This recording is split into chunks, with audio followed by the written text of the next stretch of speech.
Jésus.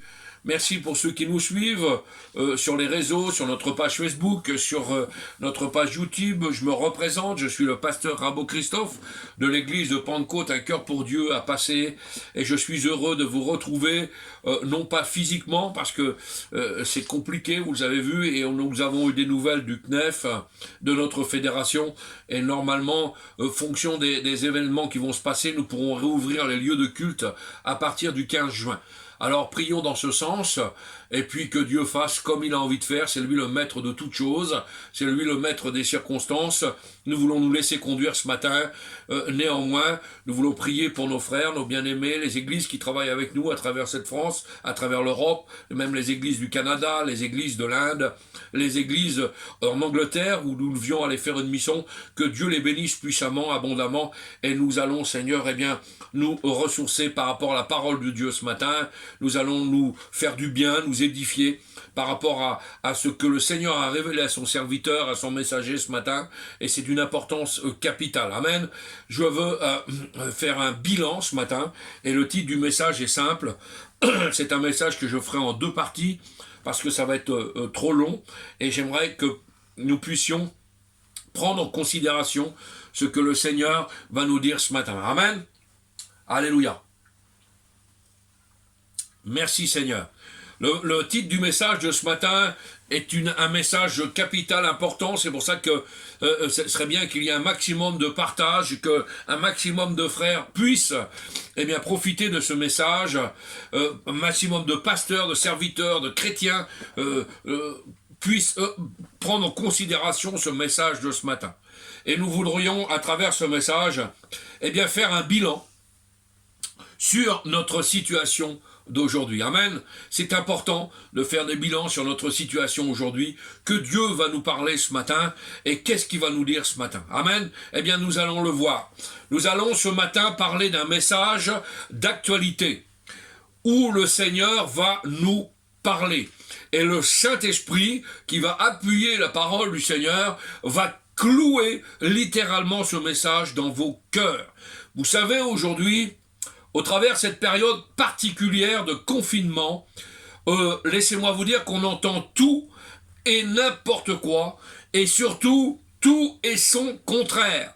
Le trouble s'installe dans le cœur des frères, dans le cœur des sœurs, parce que l'ennemi de notre âme profite de cette occasion pour déstabiliser nombre de chrétiens ou de pseudo-chrétiens.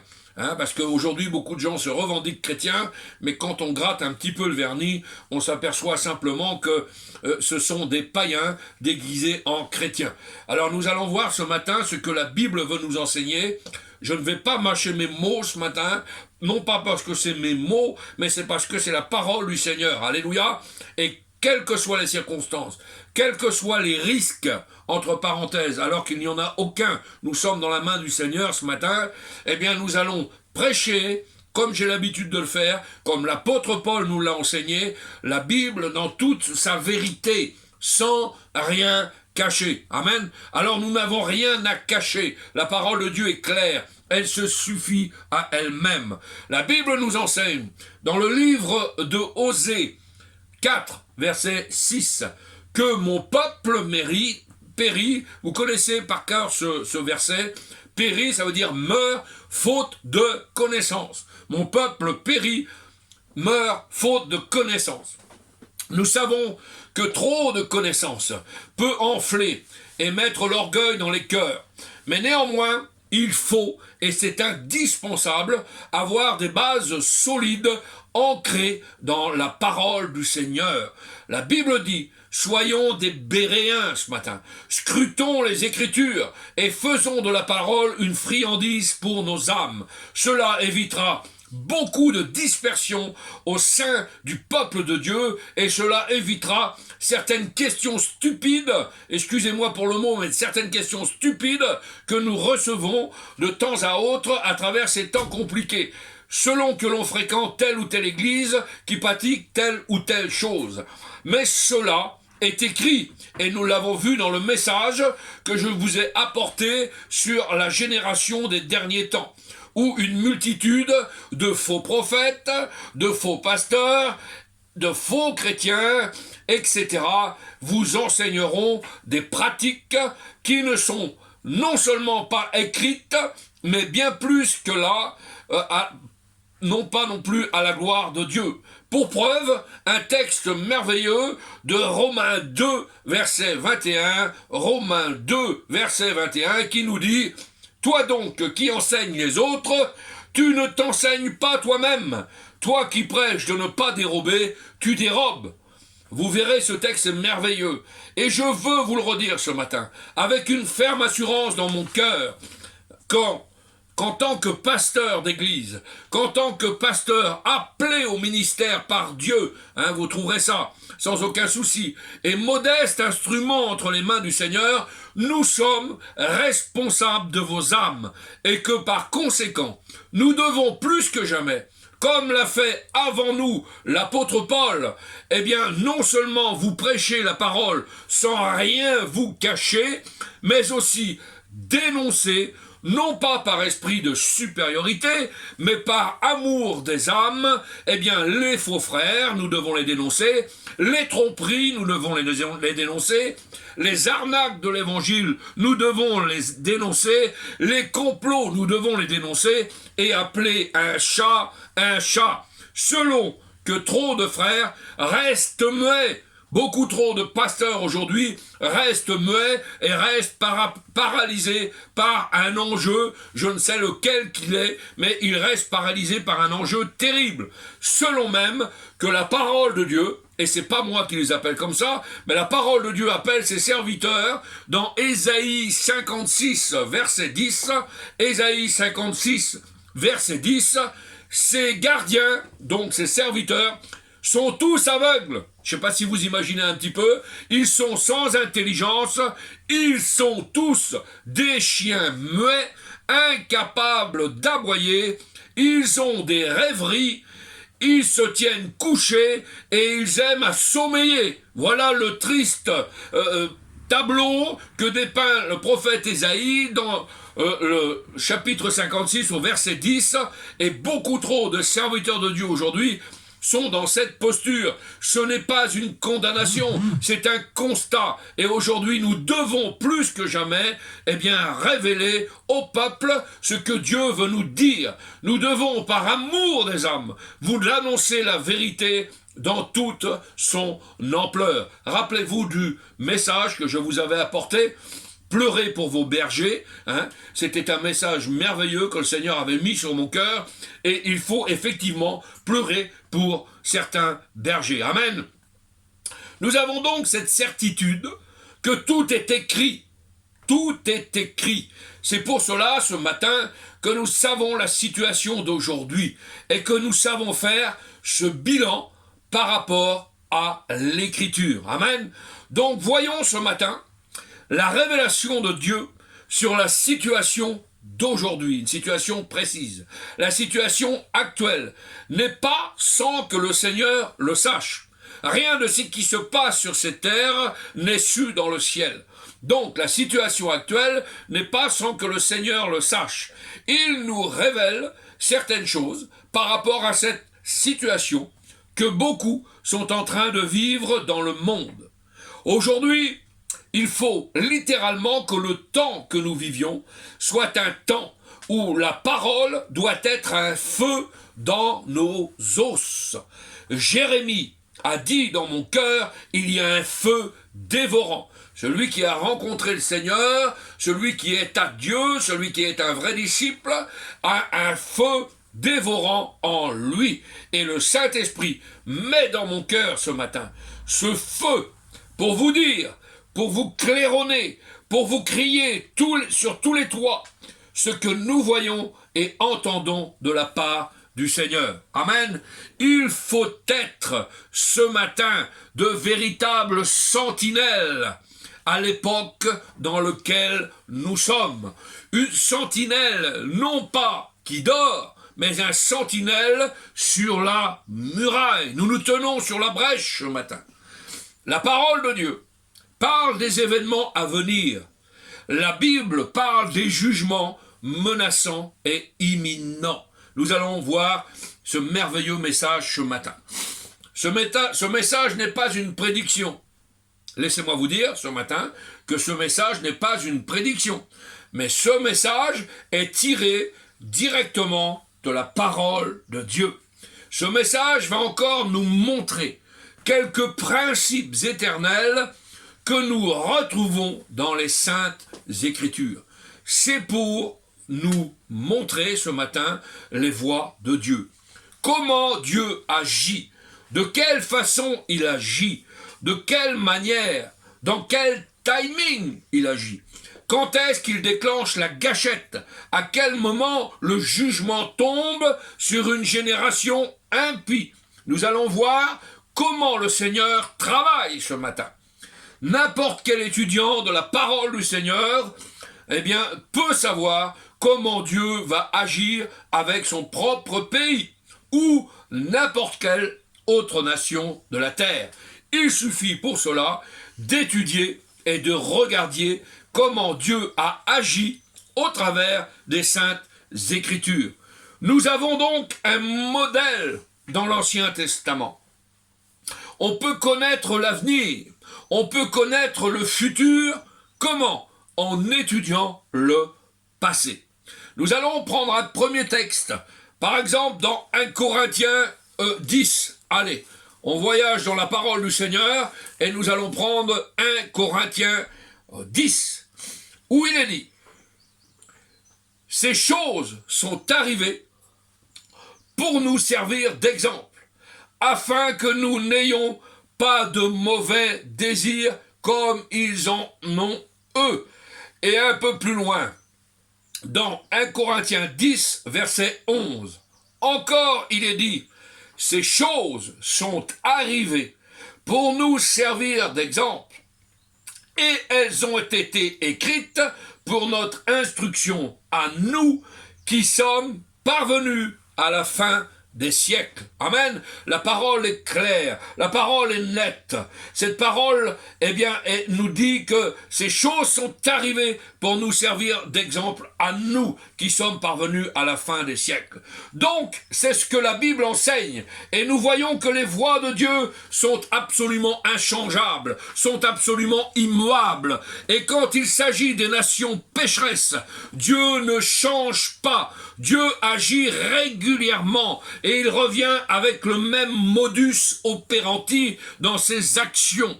Cette façon d'agir, il n'y a aucune ombre de variation. Le Seigneur est appelé dans la Bible le Père des Lumières, sur lequel il n'y a ni changement, ni ombre de variation. Cela veut dire quoi? Cela veut dire que le Seigneur œuvre et travaille de la même manière, de la même façon, dans chaque génération, parce que Dieu est juste. Dieu ne peut pas être injuste vis-à-vis d'une génération pécheresse et d'une autre génération qui pêche. De la même manière, Dieu est donc juste et il va par conséquent agir de la même façon dans notre propre génération actuelle, exactement comme il a agi avec toutes les autres générations qui dans le passé ont péché. Et il y a un verset dans la Bible sur lequel je me suis arrêté. Et vous allez voir que ce petit verset, si on ne fait pas garde à ce petit verset, on peut vite passer à côté. Le psaume 103, où il est dit: Dieu a manifesté ses voies à Moïse et ses œuvres aux enfants d'Israël. Si on lit rapidement ce verset, on ne voit pas grande différence. Mais il y a une très grande différence entre les voies et les œuvres. Dieu a manifesté à Moïse ses voies, mais il a manifesté aux enfants d'Israël uniquement ses œuvres. Moïse connaissait et avait appris à connaître les voies de Dieu, comment Dieu agit, tandis que le peuple d'Israël ne connaissait pas les voies de Dieu, mais ne voyait que les œuvres de Dieu. Par exemple, la mer rouge ouverte, le rocher frappé, duquel jaillissait de l'eau fraîche en abondance. Il voyait les œuvres de Dieu, par exemple la manne qui tombait du ciel, tandis que Moïse ne voyait pas seulement les œuvres de Dieu, mais il connaissait aussi les voies de Dieu. Ce message d'aujourd'hui, il est là, mon frère. Il est là, ma sœur. Il est là, mon ami. Il est là pour te montrer comment Dieu agit. Quelles sont les voies de Dieu ce matin? Amen. Et alors que nous allons apprendre ces principes mêmes à partir des Saintes Écritures, eh bien nous pourrons déduire naturellement ce que Dieu va faire avec nous aujourd'hui dans notre génération actuelle. Exemple, l'apôtre Paul a dit à l'église de Corinthe, et vous allez voir que cette église nous rappelle fortement des mouvements que nous avons pu connaître. L'apôtre Paul a dit à l'église de Corinthe, et il a même prédit d'avance ce qui allait leur arriver s'ils continuaient de tenter Jésus-Christ. Vous savez, quand vous êtes des Béréens et que vous étudiez la parole du Seigneur, que les chrétiens de Corinthe étaient très souvent en train de murmurer. Ah, on connaît ça. Et ils se livraient à des convoitises. On connaît ça. Des passions. On connaît ça. Sans aucune retenue. De façon débridée, effrénée. Vivre à la corinthienne. Étaient restés collés à leur cœur. C'est pour ça que la Bible dit que toute tradition ancienne est ancienne. Aujourd'hui, on vit à la, on vit avec une culture particulière. Mais nous, comme nous sommes nés de nouveau, convertis, nous sommes de nouvelles créatures. Toutes choses passées sont passées. Et aujourd'hui, beaucoup trop de chrétiens vivent, non pas à la corinthienne, mais à ce que vous voulez derrière, vous mettez le mot que vous voulez, avec leur tradition. Les traditions ne sont pas bonnes dans la parole du Seigneur. Même s'ils se disaient chrétiens, l'église de Corinthe, ils étaient capables de prendre la Sainte Seine en état d'ébriété. Vous regarderez les textes. Abominable. Et beaucoup de personnes étaient mortes dans l'église de Corinthe.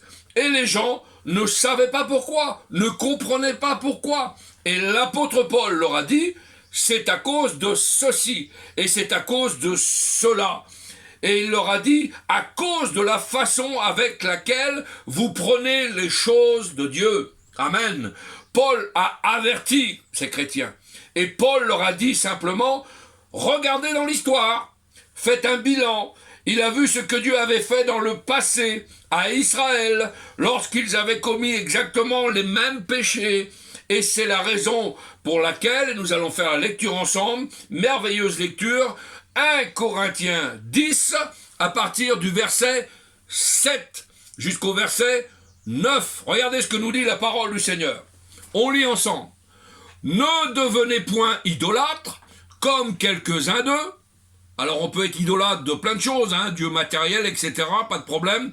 Selon qu'il est écrit, le peuple s'assit pour manger et pour boire, puis ils se levèrent pour se divertir. Et à l'époque de l'église de Corinthe, se divertir, ça avait des nuances un petit peu particulières. Ça partait, si vous voulez, plutôt en orgie, on va dire ça comme ça.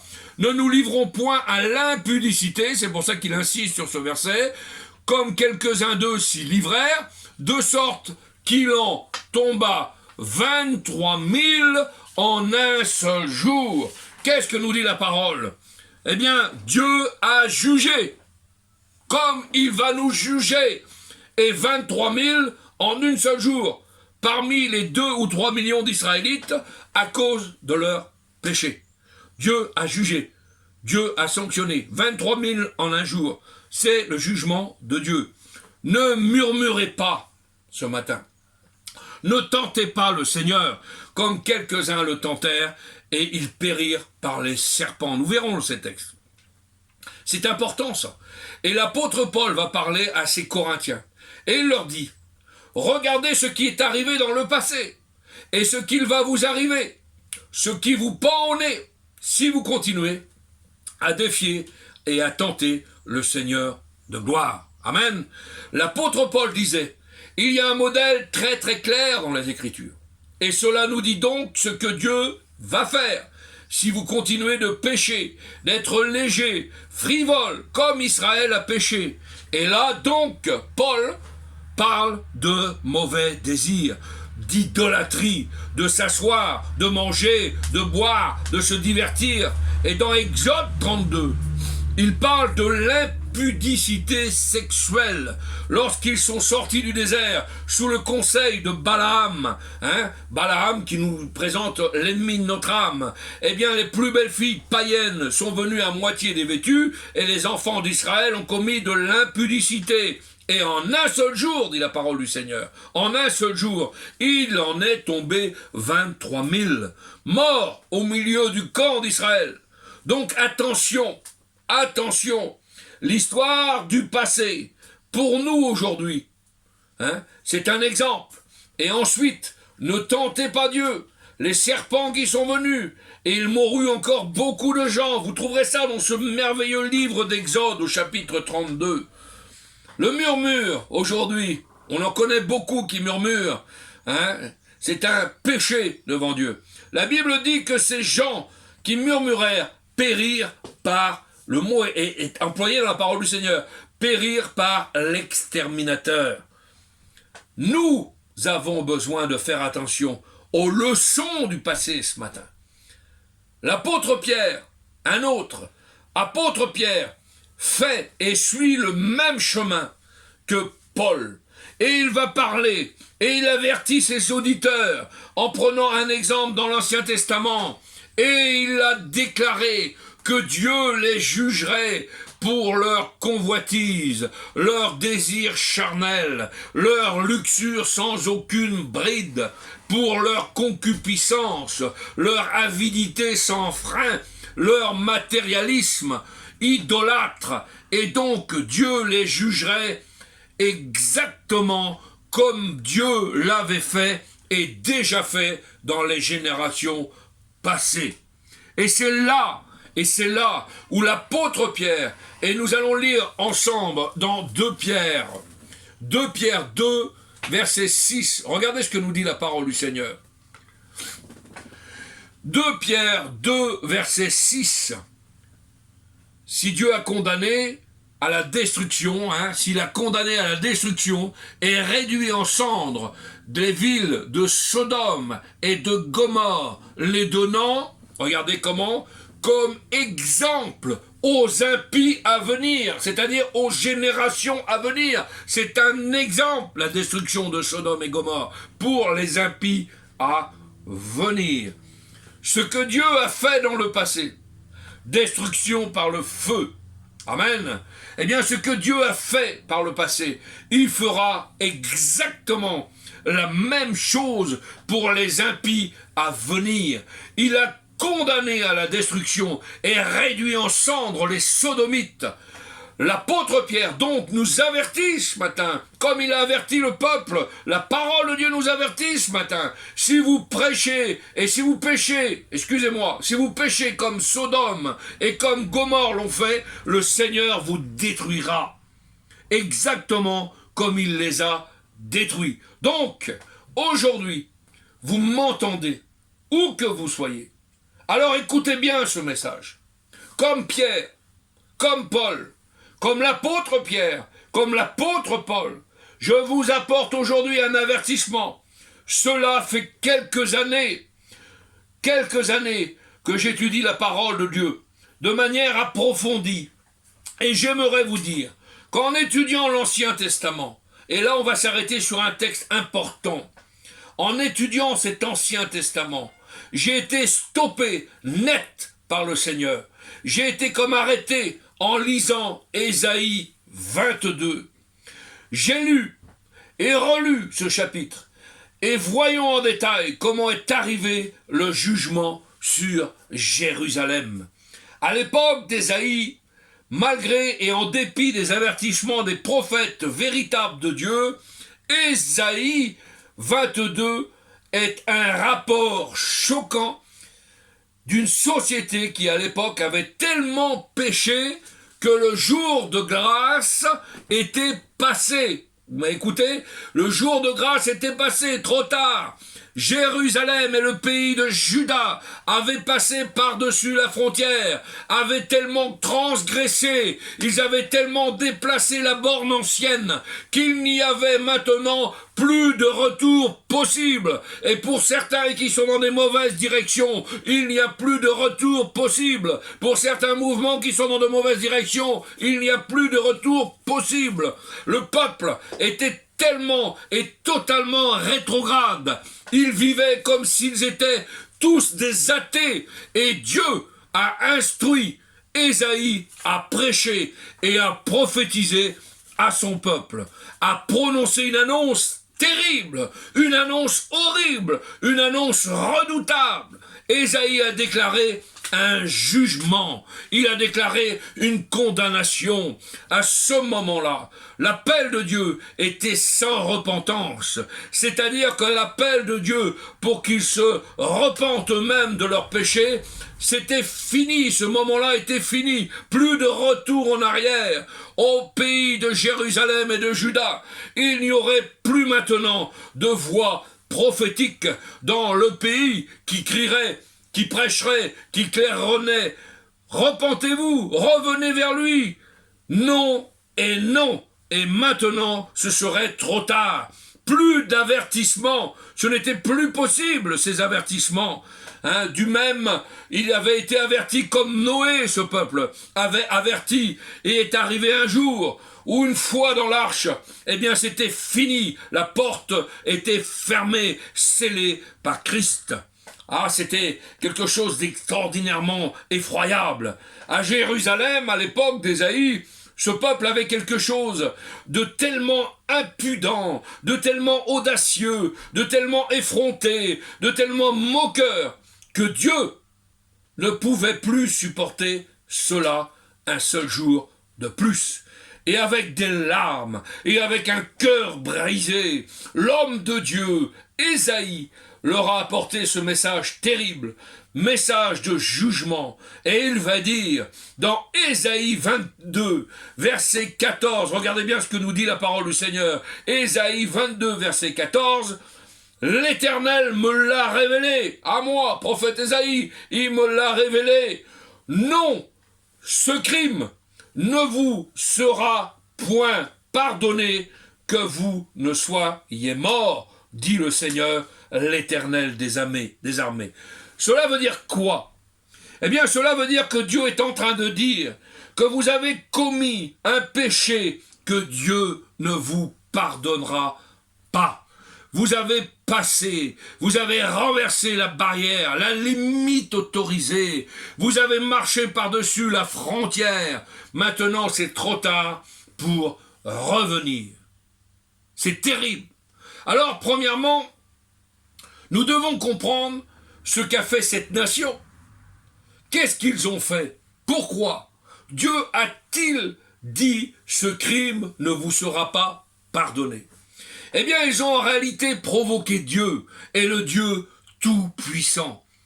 Laissez-moi vous dire, frères, amis, serviteurs de Dieu, qu'on ne se moque pas de Dieu.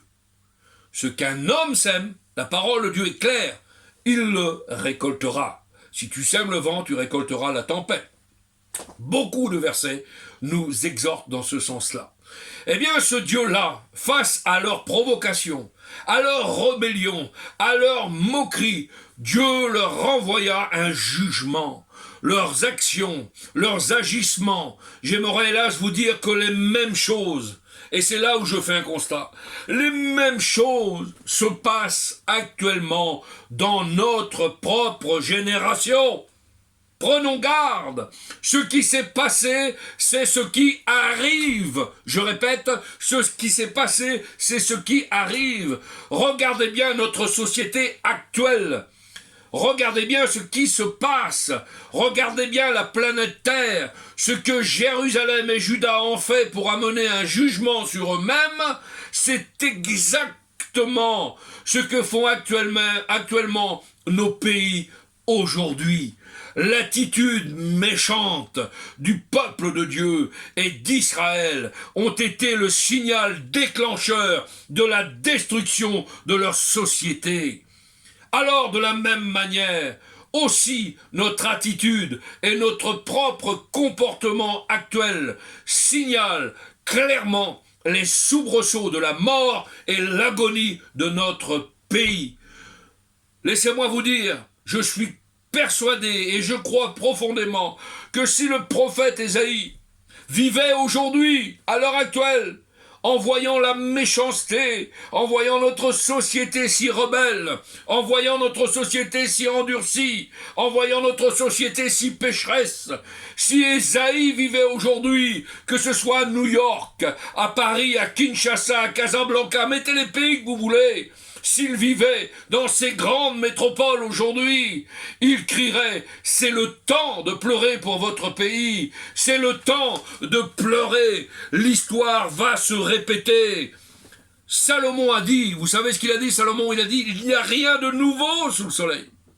Et nous avons un grand problème dans nos civilisations.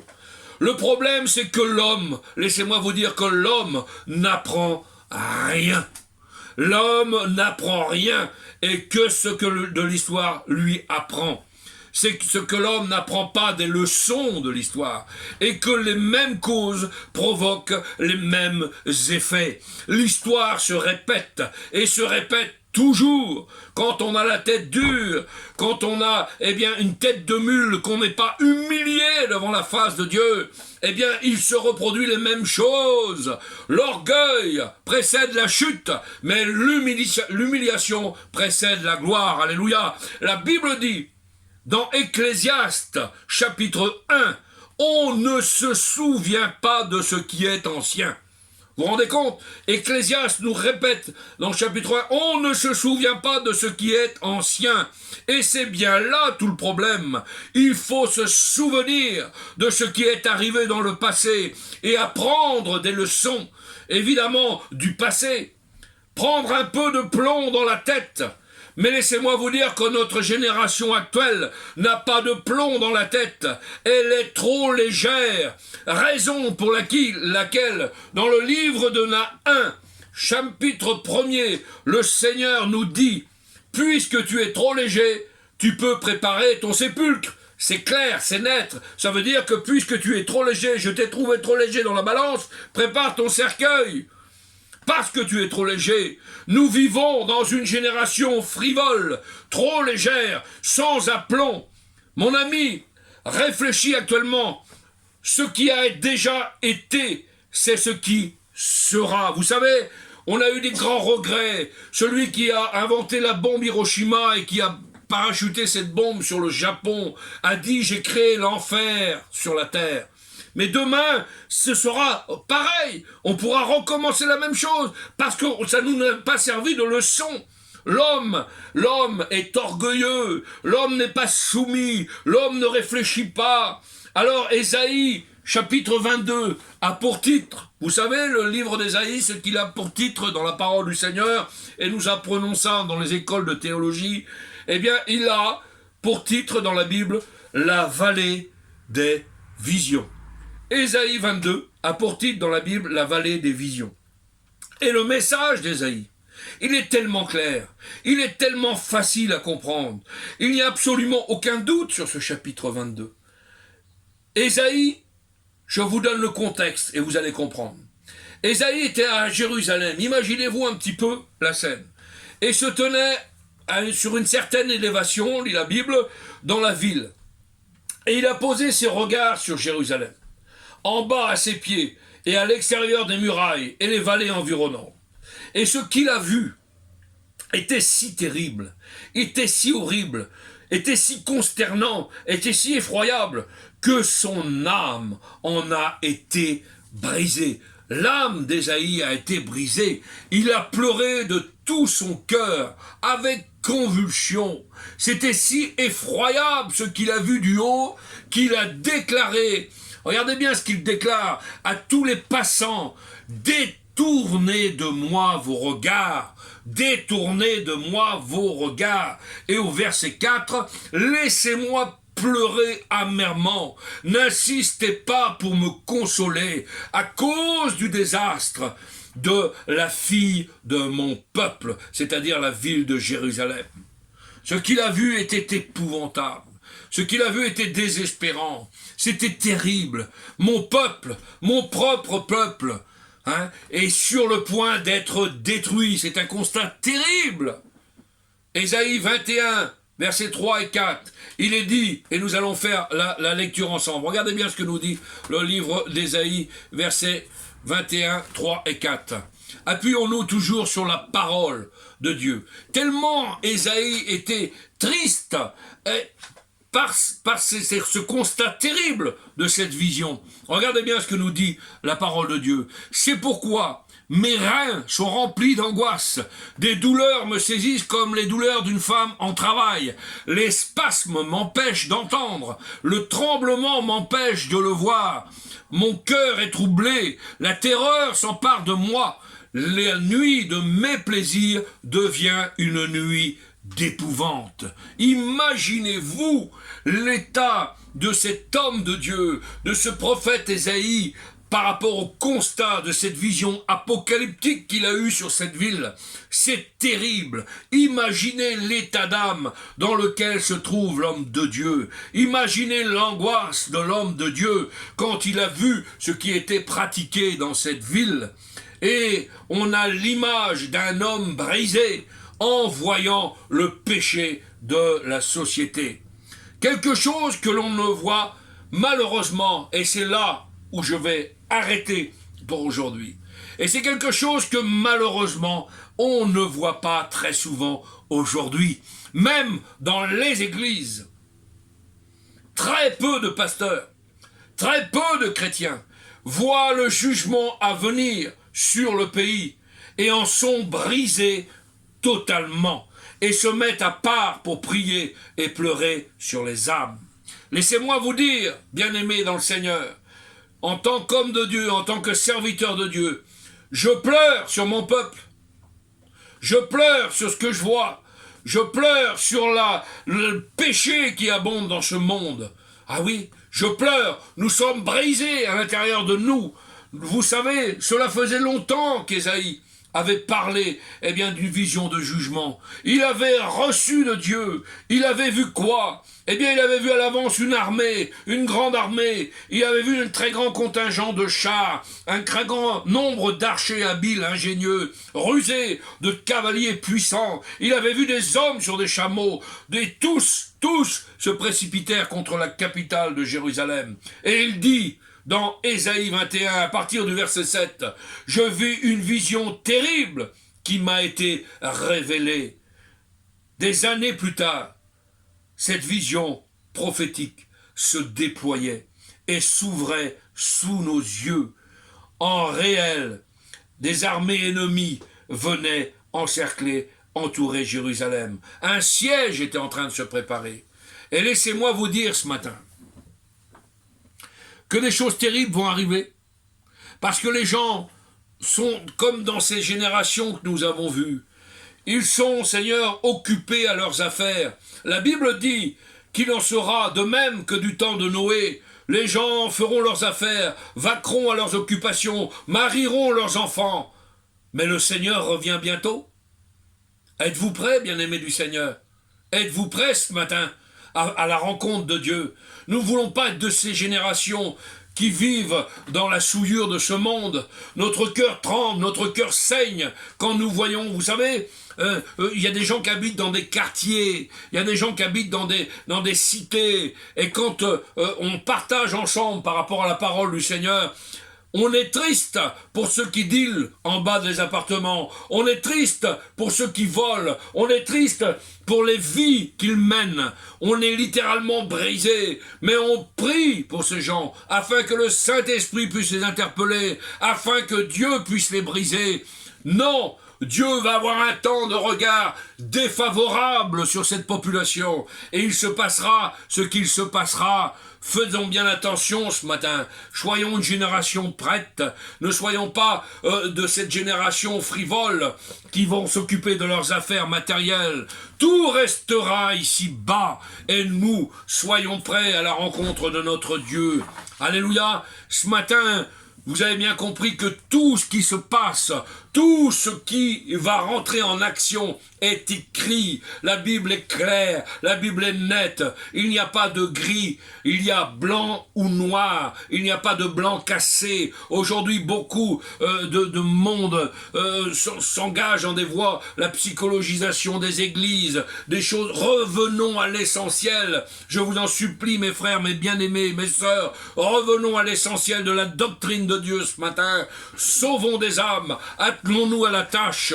Seigneur, si nous sommes capables, chaque chrétien dans une église est capable de s'atteler à une âme. Il amènera une âme, et 2 âmes amèneront 4 âmes, et 4 âmes amèneront 8 âmes, etc., etc. Le temps est proche.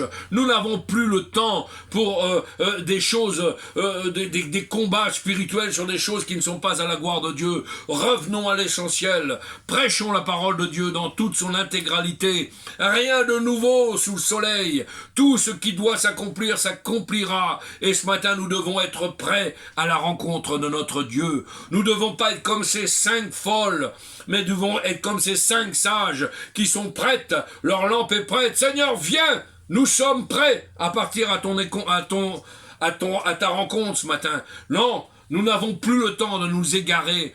Le Seigneur veut que nous allions à l'essentiel à travers ces temps de confinement. Merci pour ceux qui se remettent en cause. Merci pour ceux qui vont se repentir. Merci Seigneur parce que tu es capable de tout. Et nous avons encore maintenant, actuellement, le Dieu du recommencement.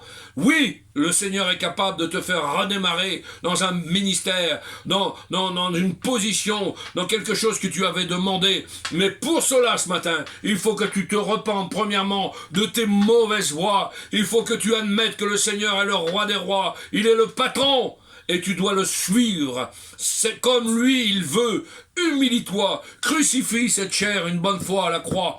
Pour toutes, sois une nouvelle créature en Christ et redémarre sur des bonnes bases ce matin. Le Seigneur t'aime, le Seigneur veut te faire grâce encore ce matin, mais le temps est compté. Alors ce matin, si tu as compris l'essentiel de ce message, c'est que tout est écrit. Il y a des choses que tu ne dois plus faire, ne dois plus pratiquer. Il y a des positions que tu ne dois plus avoir, comme ce peuple d'Israël désobéissant. Nous devons être un peuple obéissant ce matin. Nous devons nous humilier, nous devons lui laisser lui tout seul devant et nous le suivre dans l'empreinte de ses pas, à sa façon à lui, pas à notre façon à nous. Seigneur, merci pour toutes choses et à toi la gloire ce matin. Nous allons prier le Seigneur ensemble. Alléluia. Ce matin, tu es merveilleux, tu es digne de louange, d'adoration.